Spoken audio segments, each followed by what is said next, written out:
Last હવે 100 દિવસ બાકી છે મિત્રો મંદિર બંધ થવાના અને મને બહુ બધી કમેન્ટ આવે છે કે બાબા ભૈરવનું મંદિર ક્યારે બંધ થશે. આજે ફરી વાર તમને હું કહું છું બાબા ભૈરવનું અને બાબા કેદારનું મંદિર એક સાથે જ બંધ થશે. બાકી અત્યારે સમયની વાત કરું તો 8:20 થઈ ગઈ છે અને કેદાર ઘાટીમાં યાત્રી જવું અત્યારે તો મને સાવ ઓછા દેખાય છે. મતલબ નીચેથી અત્યારે આવતા હોય ને એટલા માટે તો કલાક અથવા 2 કલાકમાં છે ને બહુ બધી ટ્રાફિક થઈ જાય આ જ રસ્તા ઉપર.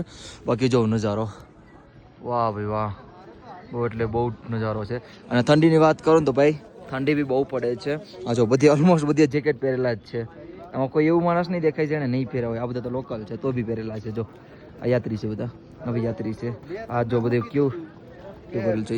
બાકી મસ્ત મજાની યાત્રા ચાલુ છે. લાસ્ટ દિવસ છે તો જલ્દી કેદાર ઘાટીમાં આવી જાઓ. વાતાવરણ પણ હમણાં બહુ મસ્તનું છે. અને હા, તમને કઈ પ્રશ્ન હોય ને તો તમે આ કમેન્ટમાં મને પૂછી શકો છો. પર્સનલ તમે મેસેજ કરો ને તો હું આખો દિવસ અહીં કામ કરતો હોય કેન્ટીનમાં, તો પ્લીઝ રિપ્લાય નહીં મળી શકે. આ તમે કમેન્ટમાં મને કહેશો ને તમારે જે પણ કામ હોય હું તમને જરૂર 100% રિપ્લાય આપી દે આખા દિવસમાં. તો પ્લીઝ એ વસ્તુ એક ધ્યાન રાખજો. પર્સનલી મેસેજ કરશો ને તો હકીકત હું એમાં ચેક અત્યારે નથી કરતો. હમણાં લાસ્ટ દિવસો સુધી બહુ બધી ટ્રાફિક રહી છે અહીંયા, તો પ્લીઝ માફ કરજો. કમેન્ટમાં રિપ્લાય આપજો, હું તમને જરૂરથી જરૂર રિપ્લાય આપી દઈશ. જય શ્રી કેદાર.